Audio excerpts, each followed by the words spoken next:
Mon invité cette semaine, Marc-Antoine Dequoy. J'ai quitté momentanément pour aller à la salle de bain. Je ne sais pas s'il a fait un plaqué à la caméra. C'est une théorie, parce qu'on a un petit souci technique.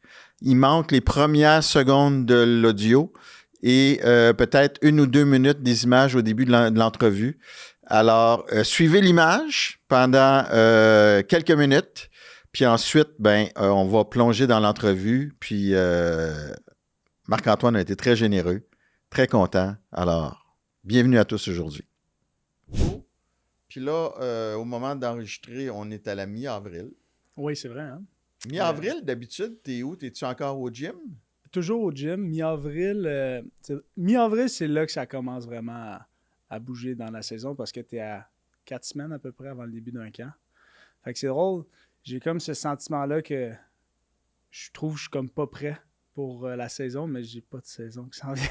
J'ai comme le feeling que je suis comme, faudrait peut-être que je bouge un peu plus, faudrait peut-être que je m'entraîne, mais j'ai comme, non, attends, c'est vrai, j'ai pris ma retraite, là. Je joue pas au football, là. Comment tu te sens?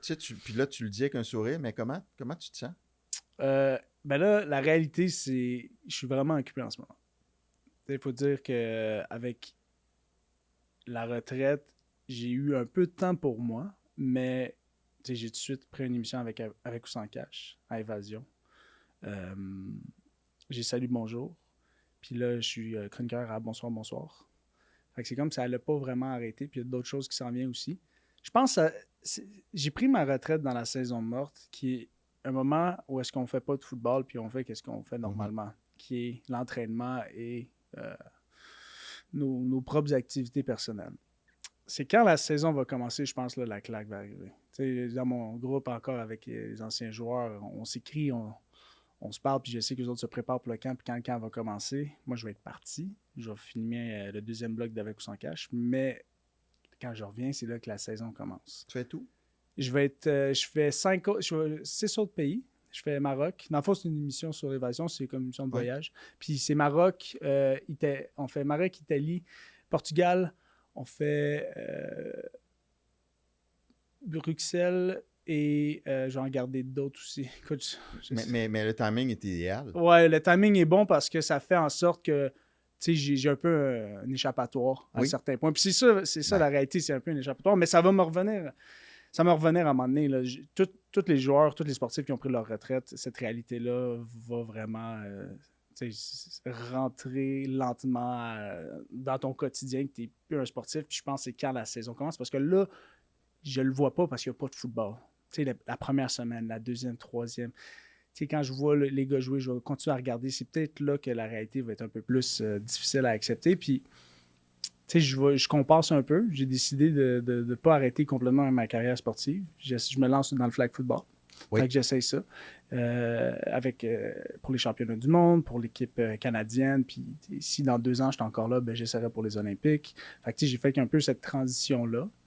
Fait que ça me garde un peu dans la loupe, mais j'ai pas de regrets. J'ai pas de moment où est-ce que j'aurais peut-être dû rester. Comme je sais que mon corps ne suivait plus. Fait qu'à chaque fois que j'ai un peu ce manque-là de compétitionner, mais comme je te dis, c'est pas tout de suite, ça va être dans la saison. Je vais me rappeler au fait que quand je me levais le matin, j'avais mal partout. J'avais de la misère à me rendre à la prochaine game. Après les games, j'avais tellement mal, puis ça impactait mon niveau de jeu aussi, parce que quand tu joues blessé, t'es hésitant, puis quand tu joues hésitant, t'es plus le joueur que t'es. C'est quoi concrètement, là, le corps là, qui ne suit plus, puis les blessures qui t'empêche presque de disputer le match suivant. Concrètement, explique-nous au quotidien, c'est quoi? Si t'as mal où? Je donnais un exemple. Là. On va retourner un peu plus en arrière. Juste les blessures, ça ressemble à quoi? Quand j'étais au cégep, je me suis fracturé la clavicule. J'ai couru, j'ai sauté dans les airs, j'ai frappé le ballon, puis j'ai tombé sur mon épaule, fracturé la clavicule. Avant ce moment-là, je sautais partout. Je jumpais, puis j'avais aucun problème. Après cet incident-là, j'ai arrêté de plaquer avec l'épaule gauche parce que quand je suis revenu, j'ai habitué à plaquer avec l'épaule droite. Ah oui? Fait que ma tête allait toujours de ce bord-là. Fait que j'ai vraiment pris l'habitude de plaquer avec mon épaule droite, puis ça m'a pas aidé parce que ta tête, tu veux la mettre à l'extérieur du plaqué. Fait que des fois, j'arrivais où est-ce que je devais avoir la tête à l'extérieur du plaqué, mais je mettais ma tête comme ça. Fait que ça rentre ta tête dans le contact. Et j'ai arrêté de sauter. Je sautais dans les airs, mais j'ai arrêté de plonger vers l'avant, en fait. Fait que tout ce qui était plongeon vers l'avant, où est-ce que je retombais, les deux jambes sorties, puis tu tombes sur le verre, ça l'a comme un peu sorti de mon jeu. C'est revenu un peu par après. T'as pas des spécialistes qui disent qu'il faut que tu frappes des deux bords? Je vous rappelle qu'il y a toujours deux façons de suivre les contenus de KO Sport, soit en s'abonnant au ko-sport.tv. Vous avez droit à différentes primeurs, des offres spéciales, des rencontres avec les animateurs de la station. Sinon, vous pouvez toujours nous suivre sur YouTube. Alors, abonnez-vous à notre chaîne. À bientôt! Ben oui, il y a autant de spécialistes Ils te l'ont dit. que tu peux le dire, mais Ça rentrait pas. quand ça rentre pas. Fait que tu sais, ton corps se protège à un certain point avec ces blessures-là, puis avec le temps, plus que tu en as, plus que tu as des manies comme ça qui s'habituent. Puis c'était juste à la fin, il y en avait plusieurs. Fait que ça, c'est la clavicule. Ça, c'était la clavicule. Les épaules aussi. Je me suis déchiré les 2 ici jointes professionnelles. Donc, je ne sais pas en français c'est quoi exactement ici joint, mais c'est le ligament qui tient ta clavicule à ton épaule. Puis c'était rendu juste tenir sur des blocs. L'épaule, des fois, ça pouvait lâcher. Après ça, j'étais même à faire sur les contacts. Quand je plaquais, des fois, l'épaule était un peu plus hésitante. Puis après ça, j'ai aucune blessure au genou, mais j'ai eu de l'usure sur mes genoux, surtout mon genou gauche. Quand je me penche, ça faisait mal. Fait que des fois, juste me mettre en stance de débit, c'était un petit peu... tu veux avoir un centre de gravité bas, surtout en demi-défensif. Fait que ça m'affectait à long terme. Puis après une game, généralement, ça me prenait 1 ou 2 journées revenir un peu des bruises puis des impacts. Puis là, c'était rendu 3-4 jours. Ça ressemble à quoi le lendemain d'un match? Difficile. T'es dans ton lit au moins. T'es dans ton lit. Mais tu sors pas de ton lit, là. Ben, je sors de mon lit. Tu sais, tu vas faire des traitements. Tu n'as pas le choix aussi d'aller faire des traitements. Puis ça dépend les games que tu as. Tu as des games des fois que tu t'en sors correctement. Tu as d'autres games que c'est plus difficile. Mais c'est juste une question d'usure, littéralement, parce que je me rappelle mes premières années, je finissais les games, ça en prenait même pas une journée, puis j'étais correct. Puis c'est de la mobilité, puis c'est des efforts. Qu'est-ce qui te prenait avant? Peut-être un 2 heures, maintenant tu fais x2, puis c'est rendu 4 heures. Puis là, t'es-tu prêt aussi à mettre tout ce temps-là? Puis je le réalisais que c'était du temps d'extra qu'on dirait que j'avais pas dans moi de mettre. Tu sais, c'était rendu, il fallait que je mette quelque chose que... Durant une semaine d'entraînement, c'était peut-être un 8 heures extra que je devais mettre. Là, c'est rendu, il fallait que j'en mette 14. Puis j'ai comme... Je pense pas que je l'ai dans moi. Le fameux match de la Coupe Grey, il t'était comment physiquement, ce match-là? J'étais... T'avais-tu des bobos partout? Ouais, j'étais... Ben, pas partout, mais je revenais de ma blessure à l'épaule. Ça avait bien été, mais ça le... À la finale de demi-finale de l'Est contre Winnipeg, j'ai pris un coup, puis ça n'a vraiment pas bien été après ça au niveau de l'épaule, puis je le sentais aussi dans mon cou. Fait qu'après ça, je jouais vraiment pas tu sais, j'étais pas à l'aise, mais c'est le dernier match, fait que quand c'est le dernier match, tu donnes tout, mais tu sais, je me sentais pas 100%, puis ça faisait longtemps que je me sentais pas 100%. Là, j'avais quelques games en saison, puis moi, je le voyais moi-même sur le terrain quand je me regardais après ça sur le tape, puis je savais que j'étais blessé, mais je trouve que je le regardais dans mon jeu, puis j'étais pas à l'aise de ce que je voyais, parce que je voyais que j'étais pas le joueur que je reconnaissais, puis comme quand tu joues à 70, 75, 80, c'est ça qui se passe, là. Mais ça aussi, ça a été un peu dans l'équation de se voir un peu dégradé au niveau de son talent. C'est tough aussi à se l'admettre, là. Comme un joueur professionnel, là. Puis y a-tu quelqu'un qui te l'a admis avant que toi, tu te l'admettes? Non, je pense que je suis la personne la plus sévère. Ouais. Je l'ai vu avant. Ben, je veux dire, le monde va dire, c'est juste un mauvais match, mais moi, dans ma tête, c'est comme moi, non. Je le savais. Puis après ça, c'est là que les questions viennent. On demande, es-tu correct? Les blessures, les coachs aussi. La réalité de mon sport, c'est que tu peux pas te cacher. Tout est sur des bandes vidéo. Tu peux pas cacher qu'est-ce qui se passe, là. Puis, est-ce que tu savais à la fin de la saison que tu ne rejouerais pas? J'avais dit, si on gagnait, je prenais ma retraite. Fait que, peut-être inconsciemment, je le savais. Dans ma tête, on gagnait, c'était fini. Je prenais ma retraite. Là, tu perds. Je veux pas admettre cette défaite-là. C'est difficile à admettre ça. Puis après ça, je sais qu'on a l'équipe pour gagner. Puis je dis, je veux pas finir avec une défaite. Je veux finir avec une victoire. Fait que, tu continues. Puis je voulais revenir. Je voulais vraiment revenir, mais... J'avais tellement tellement d'éléments qui me brouillaient un peu les pistes pour savoir exactement qu'est-ce que je voulais. Tu sais, la défaite, après ça, t'as l'orgueil qui embarque, après ça, les négociations. T'as plein d'affaires qui font en sorte que ça... En plus, ça dévie vraiment de qu'est-ce que tu veux vraiment. Puis moi, c'était ça. Cette défaite-là m'a pas aidé. Je pense qu'elle a un peu broyé les pistes. Fait que j'avais sûrement dans de moi, j'avais ce feeling-là, c'était fini. Ouais. J'ai l'impression aussi que tu l'appréhendes quand même le début du camp d'entraînement.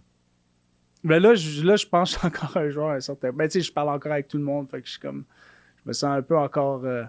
C'est vraiment... Faut comprendre, là, c'est pas...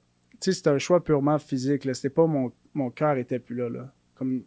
Tu sais, j'ai fait la transition un peu plus vers la TV, puis c'est le fun, Ouais. mais il n'y a rien qui compare à être un joueur professionnel, là. C'est le plus beau métier, selon moi, puis c'est le fun. C'est juste...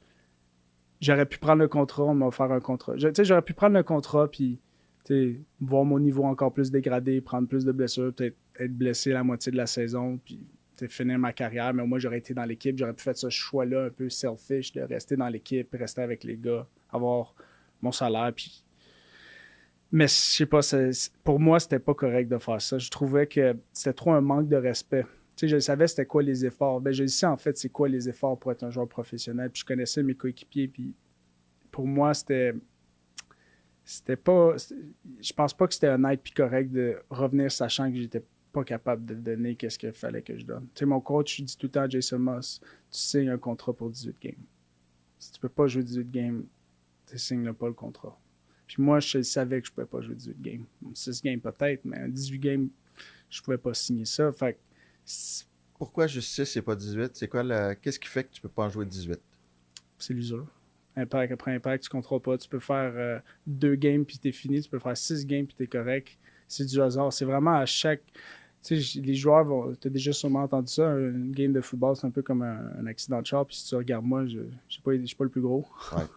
Moi, c'était la vitesse puis frapper les ballons, mais faut que tu plaques en défensive puis à un moment donné, à frapper ces gars-là, usure après usure. Puis moi, mon jeu n'a jamais été l'aspect physique. C'est toujours été l'aspect d'intercepter, faire des revirements, faire des gros jeux clés. C'est toujours été mon type de football. C'est un type de football que je ne revoyais pas souvent parce que quand tu regardes les safeties canadiens, généralement, on est des heavy hitters qui sont derrière. Tu regardes un Tim Boulay. Ça, c'est un cogneur. Mathieu Prousset a été un cogneur. Peut-être pas le chapeau, mais il cognait. Fait que, tu sais, il était plus cérébral aussi, mais c'était des gars qui étaient... Tu sais, c'est des gars que je regardais, mais que c'était comme pas mon style de jeu non plus. Fait que juste, ça, à un moment donné, ça te rattrape aussi, là. J'ai joué, mais pas au même niveau pour savoir.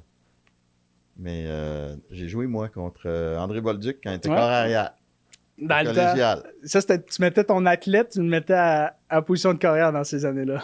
Le meilleur gars sur le terrain. Fait que ça, c'est mon highlight, c'est d'avoir joué contre André Bolduc. Tu l'as-tu plaqué? J'étais demi de coin. Okay, mais si ma mémoire est bonne, j'ai intercepté. Tu l'as intercepté? Je crois que je l'ai intercepté si ma mémoire est bonne. Ouais. Incroyable. Ma première année, il était coach à Bolduc avec les Alouettes. C'est tellement une bonne personne. Là. Ouais.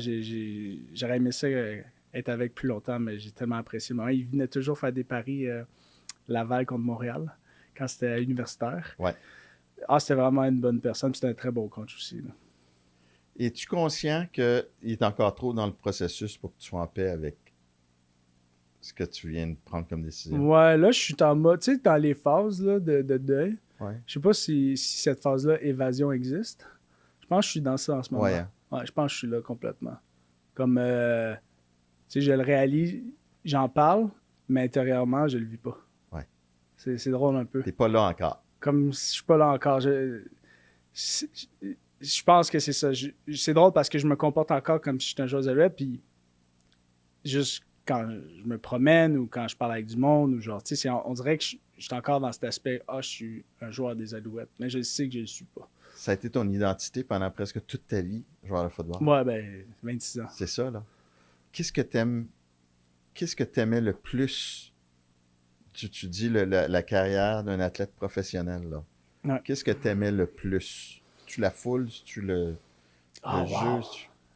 Hey, une chose en particulier, c'est dur à dire. Il y avait tellement de choses que j'aimais.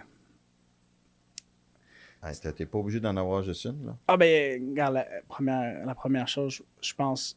La première chose qui me vient en tête, pour vrai, c'est la camaraderie entre les joueurs. Je vais te dire, là, l'esprit d'équipe, là, c'est un thème je sais pas si tu as déjà interviewé des sportifs, on dit on a un bon vestiaire, we got a good locker room. Ouais. Tu sais, ce fameux terme-là, il a perdu le vestiaire. Tu sais, le fameux mot, le vestiaire. Puis, moi, je sais que ça veut dire, c'est l'esprit d'équipe. J'étais dans un vestiaire où est-ce que c'était pas bon. Tu sais, nous, on a une job, c'est joueur de football. Puis, dans la CFL, c'est des journées de 6 heures ou 4h30, qui est dépendamment de la journée. Puis, quand ta journée est terminée, ben, tu peux partir comme il est 5 heures à la job ou il est 4 heures, tu peux partir. Puis, il y avait des journées, il y a des années que c'était comme ça dans les débuts. Le monde arrivait, finissait, ça partait. Ça venait, ça partait. Il n'y a pas de chimie, il n'y a rien qui fait que les gars restent ensemble. Puis, dans un bon vestiaire, ce qu'on dit, c'est les heures sont terminées, mais tu regardes dans le vestiaire 2 heures ou 1h30 plus tard, les gars sont encore là. Ça jase, ça joue au ping-pong. Tu sais, ça crée un peu cette chimie d'équipe-là qui est, est-ce que ça va faire en sorte que tu vas avoir un meilleur game plan contre la game? Non, parce que ça reste que c'est le game plan, mais qu'est-ce que ça va faire? C'est si jamais on a une passe difficile, on a un moment tough, ben ça fait qu'on est ensemble et on ne se pointe pas du doigt. Puis ça, je m'ennuie de ça. Je m'ennuie les soirées qu'on se faisait, les vendredis soirs, les barbecues, tu sais, les moments qu'on avait qui est unique. Puis tu sais, on en parlait tantôt avec ton gars, tu sais, universitaire, il n'y a rien qui bat universitaire. Moi, mes meilleures années, c'était universitaire. La meilleure chimie d'équipe, c'est universitaire. Puis tout le monde me disait, tu vas voir, chez les pros, c'est pas pareil.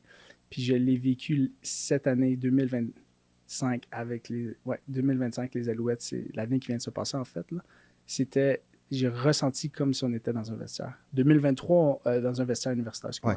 2023, on a gagné, mais c'était tout nouveau. On avait une bonne chimie, mais tout était nouveau.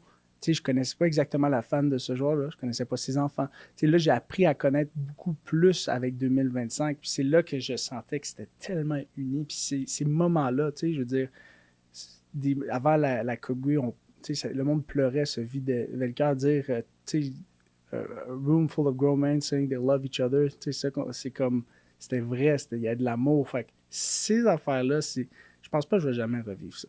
Mais il y en a beaucoup qui disent aussi que le coaching, c'est le second best thing. C'est ce qui se rapproche le plus. Là, coacher du monde. Ou coacher professionnel aussi. Professionnel. Est-ce que c'est une avenue éventuellement, parce que là, tu t'évades dans la télé? Ouais. Le coaching, si je fais le coaching, ça serait de mes enfants. Je pense pas que j'irai au niveau professionnel. Je vais te dire, j'ai vu au niveau professionnel, c'est quoi? Nous, on met, par exemple, on va dire 30 heures dans une semaine. On va dire. Puis, on a le bonbon de jouer la game, de sortir du casque des Alouettes, de la foule, tu fais une interception, on dit ton nom. On a le bonbon de jouer au football. Les coachs font 50 heures. Genre, ils font pas des carrières, ils font 50. Là. Genre, ils mettent des heures de fou. Puis ils n'ont pas la satisfaction de jouer cette game-là. Oui, leur corps est meilleur, mais comme une fois que la game est finie, c'est au prochain. C'est tellement intense, puis c'est de la pure passion. Ils vont, oui, le salaire peut être bon, mais c'est pas une question d'argent pourquoi le monde va dans ce domaine-là. C'est de la pure passion. Puis j'ai cette passion-là, mais pas pour coacher. Non. Non, pas pour coacher. C'est différent. J'ai été un excellent joueur, mais être un bon coach, c'est une autre histoire. C'est différent. C'est pas... Moi, tu sais, je cours 4-3-5. Là. Je peux pas coacher courir 4-3-5 à quelqu'un. J'utilisais ma vitesse, qui j'étais dans les plus vite au pays, pour pouvoir faire ce que je faisais. Je me faisais battre, puis je rattrape. Tu sais, j'avais un système que c'est tough après ça de dire à un jeune, hey, ben, fais comme moi. Ouais.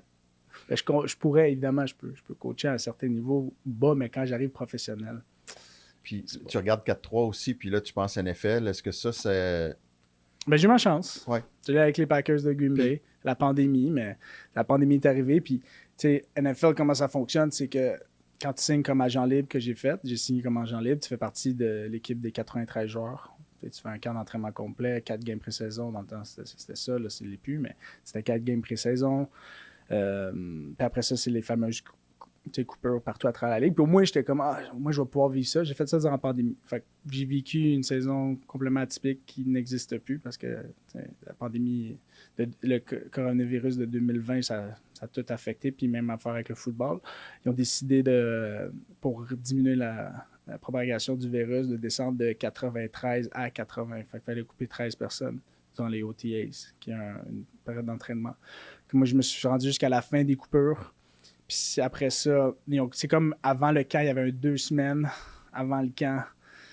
Puis genre, j'étais là-bas à Green Bay. Puis la veille que le camp commence, le matin même, en fait, je reçois l'appel, genre, hey, amène ton playbook, t'es coupé. Fait que j'ai jamais vraiment eu ma chance de faire un vrai camp, de faire les games pré-saison.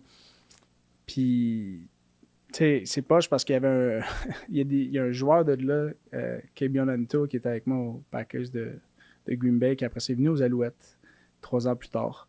Puis il arrêtait pas de me dire, il dit, je suis tellement déçu que tu sois parti, on comprenait pas, mais à un moment donné, j'ai essayé de poser mes questions, tu sais, pourquoi j'ai pas pu faire le camp. Tu sais, je parle pas de faire l'équipe, juste au moins faire le camp. J'étais comme, je pense que j'ai assez le talent pour moins faire le camp. Puis la réponse, c'était juste, faut juste qu'on coupe. Faut que tu coupes 13 personnes. Qui tu vas couper? T'as pas eu d'évaluation. Fait que j'ai eu ma chance, puis à un moment donné... Tu l'as eu, puis tu l'as... As-tu l'impression que la pandémie t'a arraché quelque chose d'important? Ben, sur le coup, oui. Sur le coup, 100%. Là, je pense, sur le coup, moi, je blâmais la pandémie au bout. Puis, tu sais, c'est tough à dire au monde comment je me sens quand il y en a qui perdent du monde, littéralement. Tu sais, le monde qui perdait leurs parents, leurs grands-parents. Puis moi, je suis comme, ben, moi aussi, je suis triste, j'ai perdu ma chance de jouer dans la NFL. C'est tough à... le monde va comme, de quoi tu parles? Mais quand même, c'est ta réalité à toi. Mais c'était ma réalité. Mais après ça, avec le temps, quand tu comprends pas pourquoi quelque chose arrive, avec le temps, ça t'éclircit. Tu sais, regarde où je me suis rendu. J'ai gagné une Coupe Grey avec les Alouettes de Montréal. J'ai réalisé ce rêve d'enfant-là. Puis là, maintenant, je vois ce que je suis situé dans la vie. Ouais. Tu sais, je me dis, rien arrive pour rien. Puis c'est comme ça que je vois les choses. Tu m'as parlé un peu de tes projets de carrière. Tes projets de vie, c'est quoi à court, moyen, long terme? Ça, c'est c'est la question que je reçois ces temps-ci. Hein? Oui. Puis j'ai aucune idée. Ouais, non, on me dit souvent, hey, tu veux faire quoi? Je suis comme... Mais je connais pas ta situation personnelle non plus. OK. Ben moi, j'ai une conjointe, ouais. une Victoria Routier. Ça fait presque 7 ans qu'on est ensemble. Ouais. Fait que on a une maison avec un beau dégât d'eau qui vient d'arriver récemment. Fait que ça, c'est magique. Je suis dans ça. C'est juste ça que ma tête est. C'est comme faut que je aille. Le drain français, en tout cas, il n'a pas lâché, mais... Fait que tu t'évades dans le dégât d'eau, là, aussi. Dans le dégât d'eau, là. Fait que là, ça au complet. Fait que, il y a ça aussi que je fais. Puis là, je filme une émission, comme je disais, avec ou sans cash, je filme ça. Fait que, tu sais, j'ai fait le saut vraiment à TV. Mais qu'est-ce que je veux faire? C'est dur parce que, tu sais, moi, j'ai étudié en jeux vidéo et en informatique à l'université. Fait qu'à l'Université de Montréal, c'est dans ça que j'ai étudié. Puis après ça, c'était ça que je voulais faire. Puis à ma dernière année à l'université, j'ai réalisé que, hey, je pourrais peut-être faire un métier de ça. Tu sais, je pourrais peut-être être joueur de football professionnel. Puis c'est là que j'ai... Pas avant. Pas avant. C'est ma dernière année universitaire.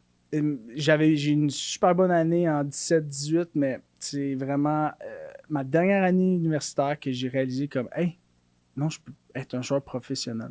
Comme, j'y pensais, j'espérais, mais dans ma tête, c'était trop loin. Puis même NFL, c'était même pas dans le plan. J'étais comme, c'est impossible, c'est des monstres, les gars là-bas. Tu sais, dans ma tête, je les mettais sur un piédestal. Puis une fois arrivé là-bas, je suis comme, non, OK, c'est pas si différent que ça.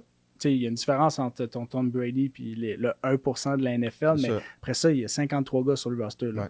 Quand tu pars du 10e jusqu'au 53e, entre CFL et NFL, genre, tu peux mixer un peu. Puis, les joueurs CFL, c'est tous des anciens joueurs NFL aussi. Fait que quand j'ai eu cette réalité-là, comme, hey, je suis un joueur professionnel, j'ai tout mis mes œufs là-dedans, puis ça a fonctionné.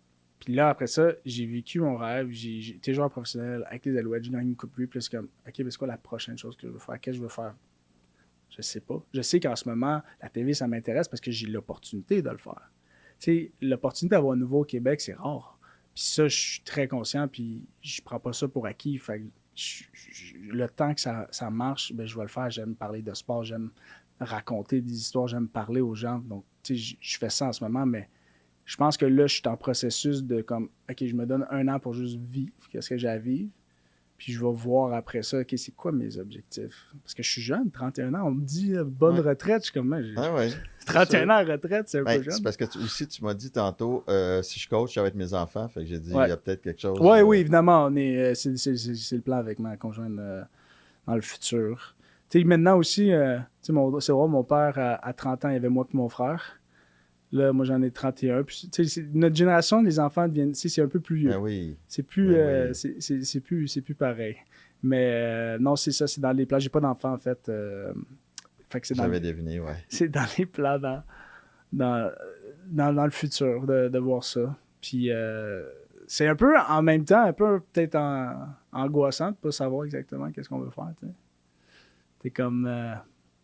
J'ai l'impression vraiment que je te rencontre dans une période charnière de ta vie, là. Ah oui, 100%. Ton cerveau est en ébullition en ce Là, en moment. ce moment, tu me prends sur le nom dans le pire Ouais. parce qu'en plus de vivre tout ça, j'ai comme je te dis, des gars chez nous, Ouais. je pars dans une semaine filmer un show de TV. Fait que je suis vraiment en mode, puis je le réalise, là, évasion totale. Là. Ouais. Je laisse pas le moment de reposer.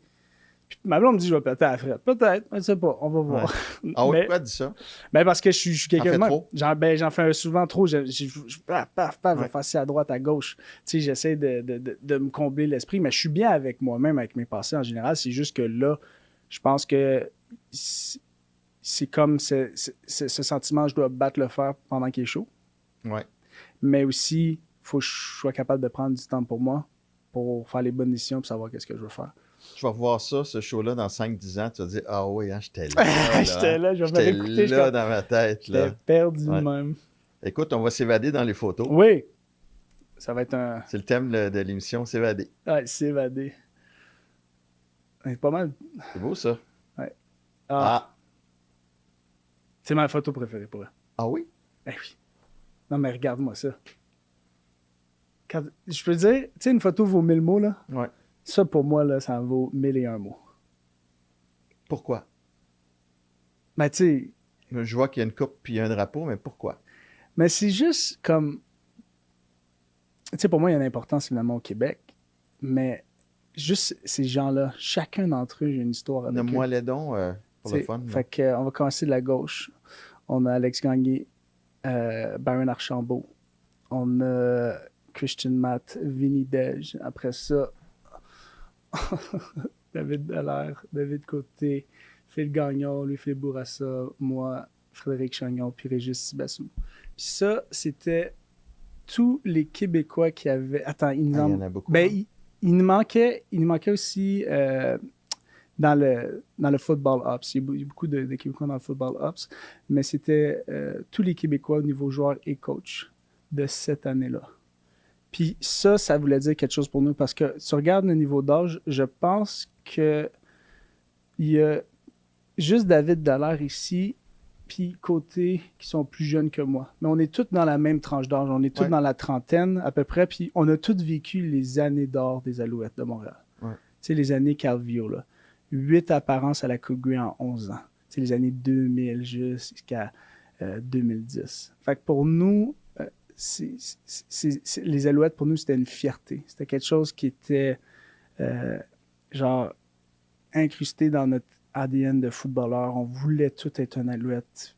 C'était une équipe qu'on était fiers de, puis qui avait un peu ce sentiment d'appartenance. Puis après ça, les années 2000, 2010 jusqu'à 2020, ben, tu sais, c'était les années un peu plus sombres. C'était vraiment difficile. Puis il en manquait aussi, il manque Coach Olang, Luc Brodeur-Jourdain. Oui. Donc, il nous manquait lui dans la photo. C'est le seul qui manquait, si je me trompe pas. Peut-être je vais en oublier, mais c'était tous les Québécois qui avaient. Mais c'était ça, c'était juste, on avait ce sentiment. Puis Luc, pourquoi ça fait passer? Parce que Luc, il a vécu les Coupes Grey, puis après ça, il a eu fait les années difficiles.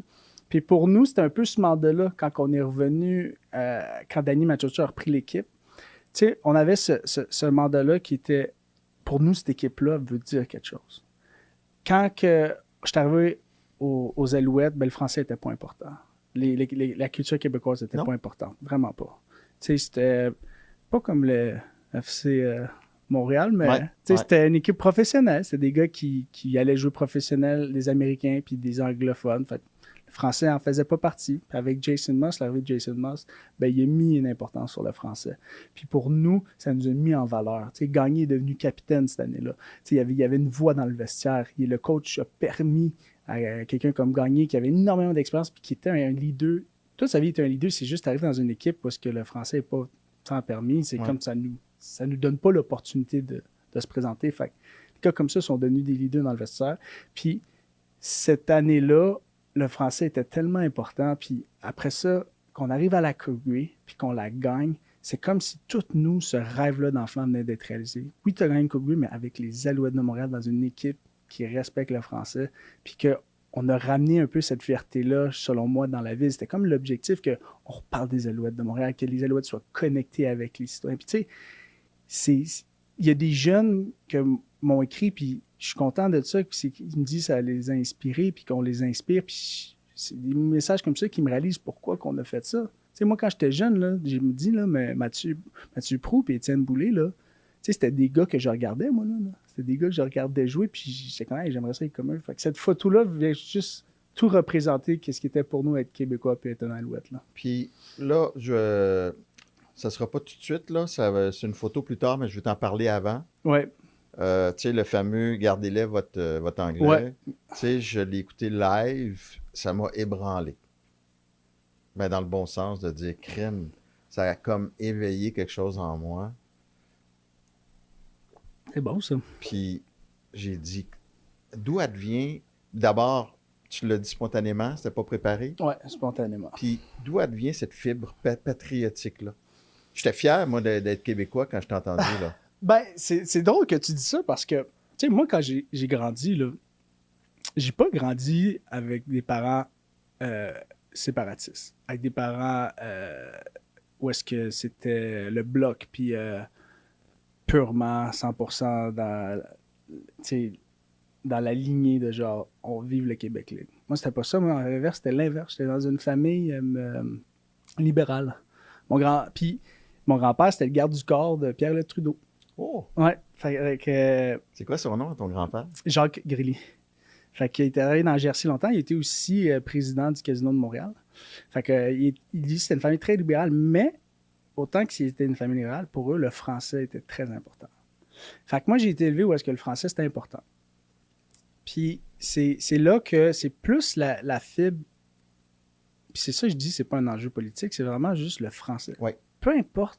Puis c'est ça que j'aime pas des fois de ce discours-là qui essaie d'être politisé, genre dans des partis politiques. C'est pas ça. C'est, selon moi, être québécois, c'est notre langue. Ouais. C'est ça qui nous identifie. J'ai voyagé, là, j'ai fait le reste du Canada. Là. On est différent du reste du Canada anglais. Là. Premièrement, notre langue fait en sorte que notre culture est différente. Fait en sorte qu'on peut avoir notre propre culture sur Star System à un certain point. Tu sais, on a des jobs qui se créent à cause de tout ça aussi. Fait qu'il faut le préserver. Puis pour moi, c'était important, le français, tu sais, c'est important, surtout à ce moment-là, c'était juste, je trouve qu'il y avait un manque de respect total envers le français. Fait que c'est juste, j'ai toujours été un peu ce feeling-là de tu sais, que le français est important dans notre culture. Mais cet événement-là en particulier, c'était pas mon discours n'était pas face à juste en général protégeons le français. Là. Mon discours était vraiment face à la CFL. Je trouvais que la Ligue canadienne de football, la LCF ou CFL. Je sais pas si on peut passer à la photo où tu tiens la Coupe Grey. Ouais. C'est pas dans l'ordre, mais juste pour continuer là-dessus. Non, on va avancer un peu. On reviendra. Ah oui. Celle-là. Fait que ça, c'était un peu à la CFL où est-ce que tu regardes les chapeaux Grey Cup, Champions, tout était juste écrit en anglais. Puis la réalité, c'est que cette ligue-là, c'est une ligue dans un pays bilingue. Il va y avoir autant de Français, autant d'anglais. Puis qu'est-ce que j'ai fait, le cri du cœur? C'était vraiment pour dénoncer, selon moi, une injustice qu'il y avait durant cette semaine-là. Puis je ne suis pas le premier qui a on ça. en parlait. On en parlait durant cette semaine, ceux qui suivaient. Mais d'avoir un joueur qui le fait dit, après avoir gagné la Coupe, ça c'est différent. Un impact énorme. Moi, c'était ça le speech. J'étais juste, tu sais, je l'ai dit, je dis, mais ici, ça parle juste en anglais, ils n'ont jamais cru en nous. Tu sais, c'était juste le sentiment de, manque de respect envers les Alouettes, manque de respect envers nous. Le monde ne prenait pas pour nous. Tout le monde disait que Winnipeg allait gagner, qu'on était vraiment genre chanceux d'être là. Puis après ça, aucun français. Fait que tout, moi, ça, c'était juste, ben, tu sais quoi, garde-les ton anglais parce que nous, on est gagnants, puis on va retourner fêter avec ceux qui veulent qu'on fête. Fait que c'était vraiment ça. Puis après ça, là, le monde, tu sais, c'est venu résonner avec eux autres. Mais je pense que ce qui a résonné, c'est juste l'authenticité que j'avais parce que, moi, te dire, je repense à ça, ça va être le meilleur speech que j'aurais jamais dit de ma vie parce que ça. Il y a très peu d'athlètes. Il y a très peu d'athlètes au Québec qui auront dit quelque chose d'aussi puissant. Non, sûrement. Très peu. Ça l'a changé ma vie. Ça a changé ma vie, ça. Dis-moi justement les répercussions positives et négatives. En quoi ça a changé ta vie? Ben, ça a changé ma vie au niveau public. Je veux dire, j'ai été reconnu du jour au lendemain après ça. Après cet événement-là, me faire reconnaître, mes épiceries, c'est généralement toujours au moins une fois quelqu'un me reconnaît ou me dit un mot ou une photo. Puis avant, c'était pas nécessairement ça? Aucunement. Non, je veux dire, là, j'ai déménagé en banlieue, fait que c'est encore... Montréal, t'es un petit peu plus relax Ouais. que nous, là, en banlieue, non, là, c'est à chaque fois. Mais ça a complètement changé ma vie, puis après ça, je veux dire, j'ai parti cette carrière médiatique que je suis dedans, dans l'aspect public, mais ça l'a permis de juste avoir... En fait, m'a permis d'avoir une voix, parce que ça m'a fait inviter après ça dans des plateaux, dans des émissions Ouais. comme ici, où est-ce que j'ai pu parler, puis ils m'ont dit « Ah, ben c'est intéressant, qu'est-ce que tu dis? » Puis je suis comme « Moi, j'ai des amis qui sont 2 fois plus intéressants que moi, 2 fois plus drôles que moi, c'est juste qu'ils n'ont pas l'opportunité de pouvoir en parler. » Tu sais, dans le sens que, genre, c'était juste quelqu'un que, on sait pas c'est qui, mais super drôle, super comique, c'est comme, c'est tough après ça, des fois, aller quelque part pour pouvoir parler et avoir une opinion. Puis moi, c'est ça que ça m'a permis d'avoir. C'est juste, on me donnait après ça cette plateforme-là pour pouvoir m'exprimer. Puis c'est là que ça a changé ma vie. C'est pas, tu sais, c'est pas Big Brother Célébrité que j'ai fait, qui m'a fait en sorte que je peux faire ce que je fais en ce moment, là. Mais, tu sais, c'était spontané, mais Ah ouais. c'était courageux aussi. Tu sais, c'est pas tous les athlètes qui ont le courage. Il y a le courage, puis il y a l'authenticité aussi, là. Ouais, mais je te dirais que pour moi, dans la tête, c'était tellement flou, là. Je veux dire, il y a comme un... Aussi, il y a quelque chose à apprendre. Je sais pas si c'est la bonne chose de mettre un micro dans la face d'un athlète 30 secondes après qu'il a gagné. Tu sais, Mais ça a changé ta ça a vie. changé ma vie, mais ça aurait pu aussi aller négativement. Est-ce qu'il t'a eu des répercussions négatives, je sais pas, avec du côté anglophone canadien? Oui, parce que, évidemment, ça le... Ben, répercussions. Bon, on va parler de quoi? Les commentaires sur les réseaux sociaux? Ben là, ça, C'est des sûr que- répercussions. C'est sûr que Ouais. tu sais, les anglophones dans le Canada, dans l'anglais, même à Montréal, Oui. se sont permis là, dans les commentaires. Après ça, avec les posts comme un TSN, par exemple, ou Stevie, est-ce que j'ai des répercussions? Pas vraiment. À l'inverse, la CFL, les autres, ils m'ont dit qu'il y a un poste qui a été créé. Il y a 2 postes qui ont été créés de position pour le français. Ah, Depuis, qu'est-ce que j'ai dit, en fait, quand même, ça l'a changé dans la CFL. Ils ont congédié du monde. Fait qu'il y a du monde, je sais, qui sont fâchés après moi parce qu'ils ont perdu leur job. Puis ils ont créé des positions, comme le compte Instagram CFL. Il y a quelqu'un qui gère ça. Ils ont créé un poste francophone dans le niveau de la gestion, au niveau de la CFL, tous les communiqués. Fait que il y a des changements qui étaient faits. Puis après ça, j'ai été à la Coupe Grey en 2025, l'année passée. Puis tout était 50-50. Fait que le français a été aussi respecté là-dedans. Fait qu'il y a eu des changements. puis sur le coup, les réseaux sociaux, ça t'a-tu dérangé? Non, parce que je vais être honnête, j'ai eu à 90% une vague d'amour, puis 10% une vague de haine, qui est généralement une statistique dans n'importe quoi tu vas sur les réseaux sociaux. Tu sais. C'est sûr. Fait que non, j'ai vraiment... Ça me frappait à quel point c'était perturbant. Quand j'ai une femme, à un moment donné, je suis dans un stationnement, puis vraiment, elle vient me voir, elle m'arrête, puis elle me dit merci pour qu'est-ce que tu as dit. Ah, je dis, ça fait plaisir. Elle dit non, vraiment merci. Puis elle pleure. Ouais. Puis là, je suis comme, puis là, elle commence à m'expliquer à quel point que ça, tu sais, elle se sentait pas compris à la job, puis qu'est-ce que j'ai dit. C'était oui avec le français, mais c'était juste ce cri de cœur-là qui est venu la toucher.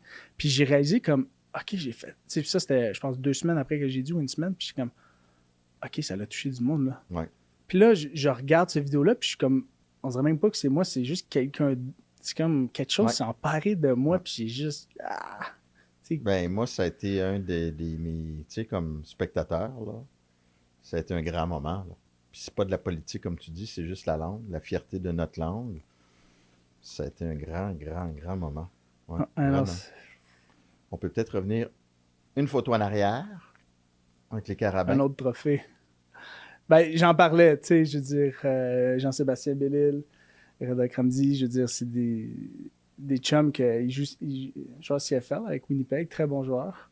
Ils jouent au flag football, Team Canada, Jean-Sébastien. Donc, la Coupe Dunsmore. Bon, là, le monde de la vague m'a écouté, moi, comme, c'est pas c'est pas la Coupe Vanier, non, c'est pas la Coupe Vanier. On l'a pas gagné cette année à la Coupe Vanier. Mais pour moi, ça, oui, lever la coupe, c'est quelque chose, mais c'est plus, on a terminé, c'est les 4 meilleures années de ma vie. Mes années universitaires, là, pourrais-je le dire, les gens que j'ai rencontrés, c'est mes amis proches aujourd'hui. Les soirées qu'on a eues, le fun qu'on a eu. Tu sais, quand tu dis, tu sais, the good old days, Ouais. genre, ça, c'était là... c'était tellement de plaisir. Puis d'apprentissage, juste l'université en tant que telle, je veux dire, j'ai tellement appris énormément de ça. Puis aussi en tant qu'homme, mais aussi m'ouvrir sur des horizons d'autres différents pensées. Tu sais, moi, je trouve l'université, c'est tellement un milieu qui est bon pour t'ouvrir l'esprit. Comme j'avais des fois des idées un peu fermées sur certaines affaires, puis après, quand tu es dans des bars, puis tu argumentes avec quelqu'un, puis qui t'ouvre dans l'argumentation, puis tu fais comme OK, ouais, non, il y a peut-être raison. Puis là, tu changes, tu te dis, finalement, tu sais, tu t'éclaircis, c'est ça, t'opposer à différentes idéologies qui te permettent de penser pour toi-même par après. Fait que juste toutes ces années-là, le vestiaire, les gars qu'on a rencontrés, je veux dire, c'était tellement magique. Puis on finissait avec, bon, une défaite à la Coupe Vanier, mais au moins, moi, avoir perdu 3 années de suite contre l'Université de Laval, que j'adore la rivalité, mais je les détestais, mais tu sais, j'ai joué avec du monde de Laval, j'ai aucun problème. Puis je pense que c'est la plus belle rivalité au Québec, il faut la continuer. C'est comme nordique Canadien, hein? canadien ça, qui s'est passé universitaire. Fait que c'est juste tellement des belles années que je chéris encore. Là. Numéro 24, c'est un hasard? En fait, numéro 24, c'est un hasard. Ouais, c'est pas moi qui l'ai choisi. C'est un de mes coachs qui je lui faisais penser à un ancien joueur qui a joué aussi professionnel, mais il s'appelait Antoine Pruneau. Donc, on jouait à la même position, puis il a joué pour les Red Black, il a gagné une Coupe Grey. C'était un excellent joueur, coach aussi pour demi-défensif pour les Carabins. Fait que Pauline Saint-Villiers m'avait donné ce numéro-là, qui était mon coach au Carabins en première année. Il me faisait penser à lui, puis ça m'a resté jusqu'à professionnel. OK. On va sauter 2 photos. Oh! Ouais. Puis où est-ce que tout a commencé? On passe du 24 au 13. 13. Sais-tu pourquoi j'ai le numéro 13? Pourquoi? Si tu connais-tu un peu le football canadien? Aux Alouettes? Qui est le numéro 13 qui a été son numéro a été retiré? C'était pas Calvillo? Ouais.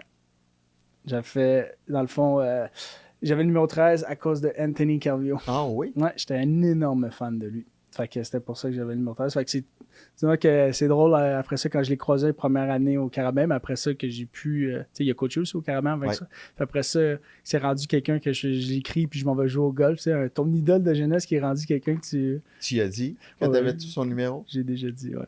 Il sait. Il est au courant. Mais c'est de là que ça a commencé à cet âge-là. Ça, c'est où? Ça, c'est les Vikings de l'île Bizarre. Ah, tu viens de l'île Bizarre? Ouais, toi. je viens de l'île Bizarre. Puis l'équipe, malheureusement, n'existe plus. Elle n'existe plus, les Vikings Bizarres. Je pense qu'ils se sont mis avec Sonny Hope, si je ne me trompe pas. Je sais pas trop. Moi, que tu étais allé à l'école Jacques Bizarre. Ouais, j'étais à Jacques Bizarre. Toi aussi? Mais non. J'ai crie un peu fort dans le micro. C'est correct. J'étais à Jacques Bizarre en maternelle puis en première année. T'es pas sérieux? Ouais. Je me faisais garder sur la rue devant le cimetière chez les Raymond. Oh, ouais! Je me faisais garder là, ma mère. Puis après, je suis allé à Sainte-Geneviève. Ben oui, qui était plus loin. Moi, j'ai fait. Puis après, à l'école Lalonde à Roxborough. Fait que non, j'ai grandi dans le West Island. Ouais. Ah, toi aussi? L'île Bizarre. Ouais, j'étais un gars de l'île Bizarre. Tout le monde pense que c'est le chalet à Pauline Marois là-bas. Tu sais. On pense tout que c'est du monde riche sur le bord de l'eau. Là.